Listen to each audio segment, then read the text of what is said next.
It's not okay. Well, someone is bringing that Bernie Sanders enthusiasm. So that kind of leads to someone illogical. But fun. Illogical but fun. We want to have the crazy uncle on Thanksgiving. We want to know that maybe he or she, has the nuclear code. Would you at least rule out Elizabeth Warren as her running mate? I would not rule it out. Absolutely not. She's already campaigned with her.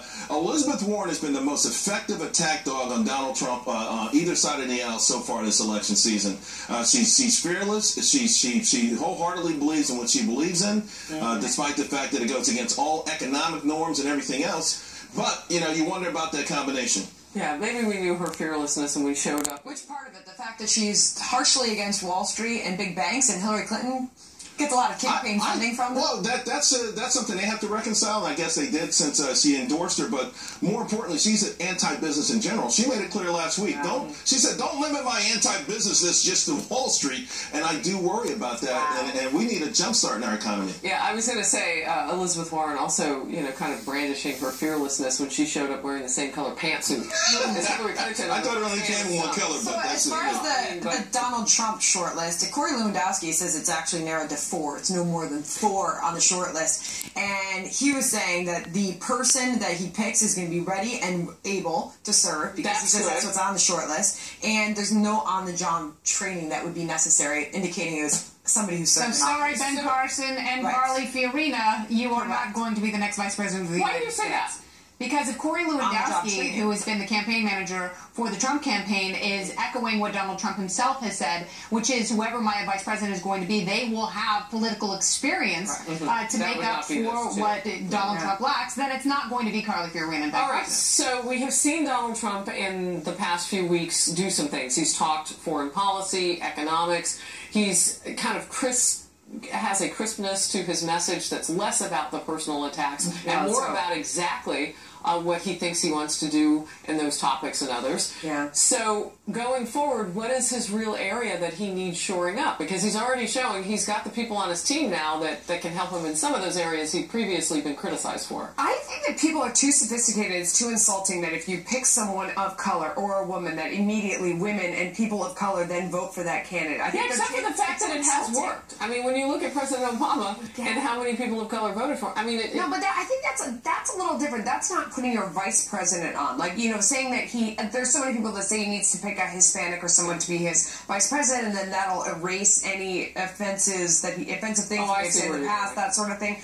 I don't think that works. I do think there is some logic to the idea that he needs somebody who knows how to operate within government and, would make voters nervous to see 2 wild card candidates who have no government experience. So that makes a lot of sense. I mean, it's too bad that Condoleezza Rice has taken herself out of the running, because there's somebody who has government experience, who has military understanding. I mean, she has, so many different things that he's lacking. You kind of would like somebody who would and she's very likable. So she's kind of a different type of a woman than Hillary Clinton. Can I just make one point about this very quickly? Is we've seen 3 pretty spry presidents in a row in Clinton, George W. Bush, and President Obama. I mean, they were certainly on the younger side of some of their predecessors. Yeah. And now you have people who are going to be close to 70. So actually, a vice president is a really important pick, because if you follow insurance company actuaries, they're heading down on the. But Donald Trump didn't make that secret. He said, in addition to he's interested in somebody who's served in public office, he said he would be looking for somebody. But it's a real consideration that the vice president might actually have to step in. I have a 4-letter word, though, that I think, in terms of what you were saying with Donald Trump and his messaging going forward and where he might shore himself up with a VP, just make it about jobs. All right.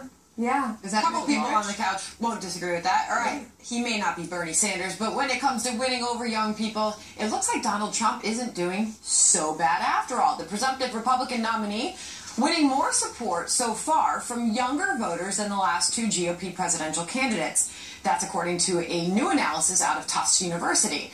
Before the other Republican candidates suspended their campaigns, Trump was receiving an average 33% of the youth vote per state. Compare that to John McCain's average of 29% and Mitt Romney's 28% back when they were running. Trump also getting more youth votes during the primaries than Hillary Clinton, but far fewer than Sanders. All right, so Trump winning more support from younger voters. Are you surprised by that? To a degree, I am, because the headlines are always about Bernie Sanders, who overwhelmingly, I mean, listen, we would see 50,000 young voters show up at these Bernie Sanders events, so he definitely won them over, and that's why he's, to a degree, the kingmaker right now. Listen, every time Donald Trump speaks these days, he mentions Bernie Sanders. And obviously behind the scenes, Hillary's also going for those votes as well. But Melissa, I think we talked about this last week. You're saying, let's see who actually shows up to come vote come November. It's so true. I mean, I laugh so heartily when you hear people arguing, whether they're celebrities or it's even when I hear people in the subway or whatever. And I always think to myself, I wonder if you're really going to vote when the day comes. There are so many people that are too lazy on the day that happens to actually vote. Right. All that kind of stuff. But I think for the young people, so I don't think any young people like Hillary Clinton. We've seen that in poll after poll. Whether they stay home or they go out and they vote for Donald Trump, maybe he can win some of them over. But that's the category where she really seems like she's hurting the most. She comes off like a cranky grandma. Yeah. And I think the thing that's attractive to young people about Donald Trump is he's got a little bit of swag.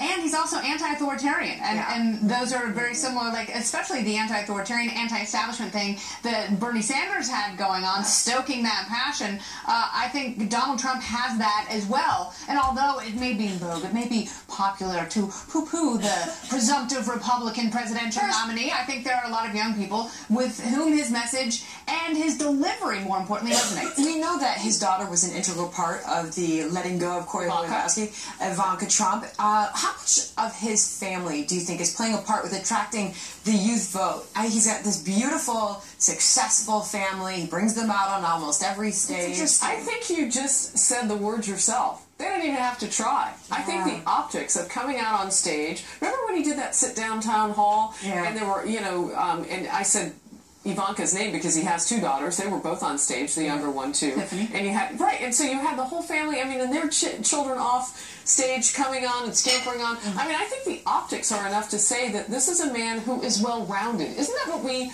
kind of look at? It's not just the age thing for young people, but they kind of look and they say, well, who looks more like the family up there? Because exit polling has shown people are aspirational.